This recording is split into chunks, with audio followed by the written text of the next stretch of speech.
You are right. It's like if you've been down this road before, and yet the president clearly trying to draw a line here in the investigation into his campaign's activities with Russia, and to a certain extent, he's trying to distract from that investigation and then focus back on Hillary Clinton and the investigation into her emails. This is what the president wrote on Twitter this morning. He said, "A big story out of the FBI ignored tens of thousands of crooked Hillary emails, many of them which are really bad.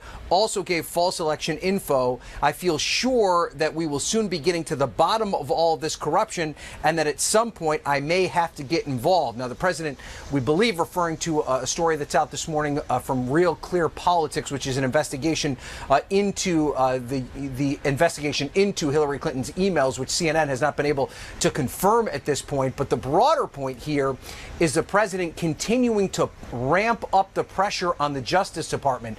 The president mentioning Jeff Sessions by name a number of times this morning in tweets. He also quoting Lindsey Graham talking about how the Attorney General serves at the pleasure of the president. That's something we're all aware about. But even though the president continues to hammer Jeff Sessions and the Justice Department at large, there's only one person that really controls Jeff Sessions' future, and that's the president himself. If he wanted to do something about it, he could.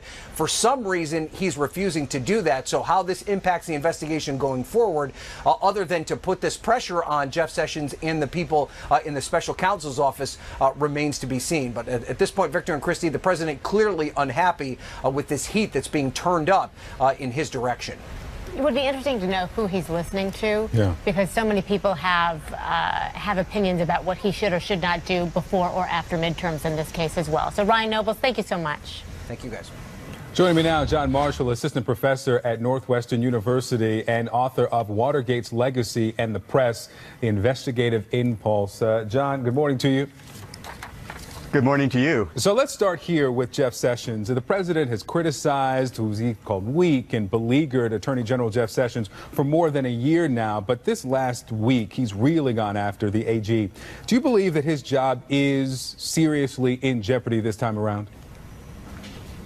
Well, I think Jeff Sessions is definitely vulnerable. I think Rod Rosenstein is vulnerable. We saw it during Watergate, where Richard Nixon wanted to get rid of the special prosecutor who was investigating him, Archibald Cox, and ended up firing the Attorney General, Elliot Richardson, and pushing out the Deputy Attorney General, Ruckelshaus. So I would not put it past Trump to try to do the same thing. It could hurt him politically, but the amount of anger and frustration and fear that he is feeling could lead him to do it. You know, the frustrations that Nixon felt versus the ones that Trump is feeling now, the Nixon frustrations were shared in private. The president is broadcasting his on Twitter and on television and in speeches.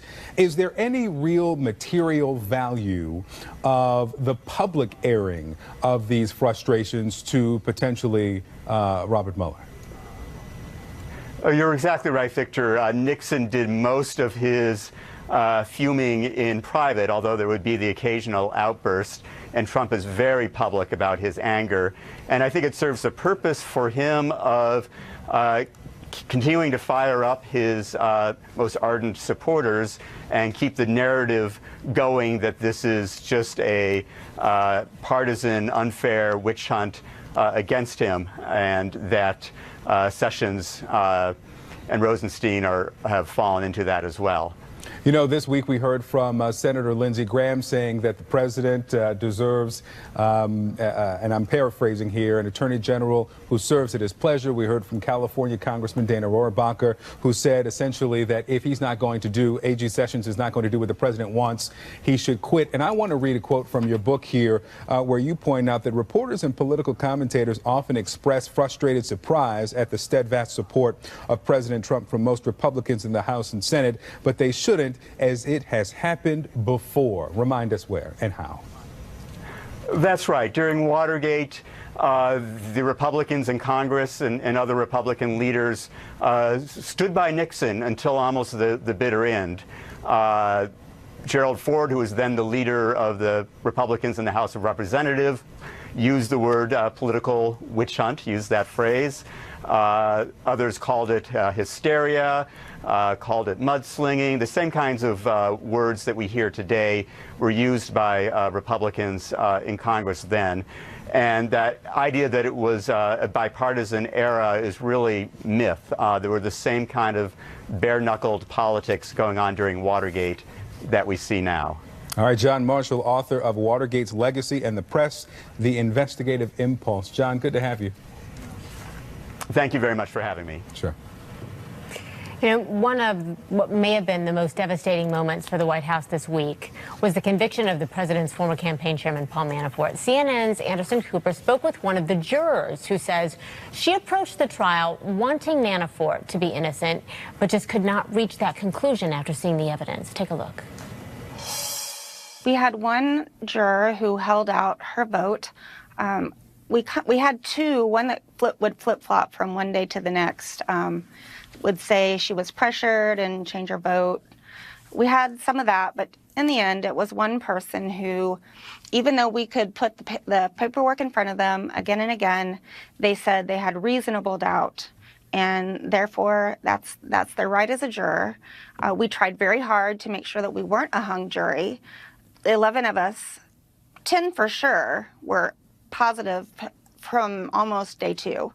And the rest of us, the other two, were not sure. And we spent a lot of time deliberating and doing due diligence like we were supposed to as a jury. And in the end, even though we could tell her that the defendant met the criteria to charge him as guilty, she would in the end say she just had reasonable doubt. I read that you said, I wanted Paul Manafort to be innocent, but he wasn't. I know you're a supporter of President Trump and you're skeptical of the special counsel investigation as a whole. To those who may hear that and wonder, well, why did you vote to convict? What would you say? Because your civic duty as a juror, as Judge Ellis said, was the defendant has the presumption of innocence, and you accept the witnesses, you accept the evidence, and you make your judgment based on those things. And there are those that said I shouldn't have been a juror because they say I was biased, according to social media. At least that's what my daughters are telling me.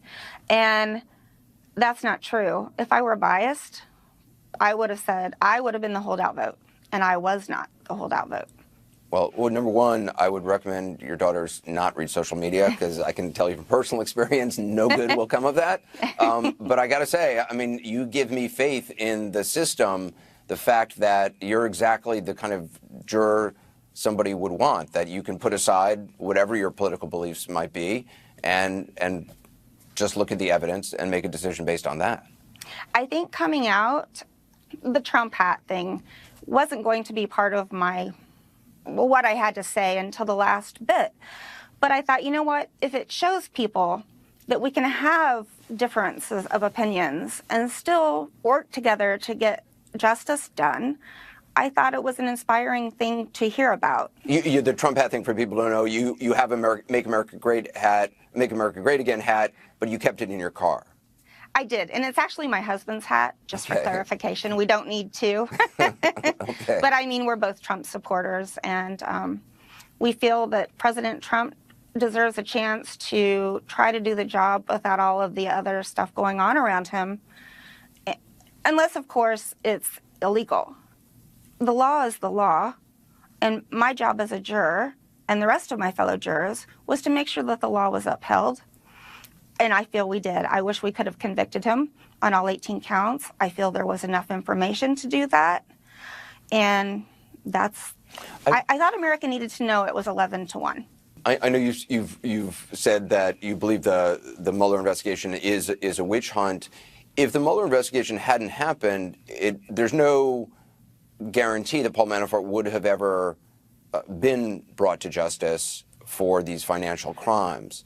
Does that justify the Mueller investigation at all to you? No, he should be punished for his crimes. It just shouldn't have come about in the way that it did, in my opinion. Mm-hmm. Do you think the president should pardon Paul Manafort? Or how would you feel if the president pardoned Paul Manafort? I feel it would be a grave mistake for President Trump to pardon Paul Manafort. Why? justice was done, the evidence was there, and that's where it should stop. One of the things that the president campaigned on was draining the swamp, and that's obviously something I think people on all sides of the political aisle, don't like the way Washington works. To you, is Paul Manafort part of the swamp? Is he sort of the epitome of the swamp? Well, there's the irony. Maybe he is. I think my favorite thing that Trump said, of course, is make America great again. And I've gotten a lot of flack over this, and I've had people calling worried about my safety. And I like to think I'm braver than that. When peaceful Americans' views are silenced from fear, then America is certainly not a great country. So maybe what we need are caps that say, make America kind again. Do you think that's a hat that the president would wear? Make America kind again? I challenge President Trump to wear a hat that says, make America kind again. Because I think once we're kind, then we will be great. Tolerance is important. I want people to get out and vote. No matter who you vote for, get out and vote. That's your duty.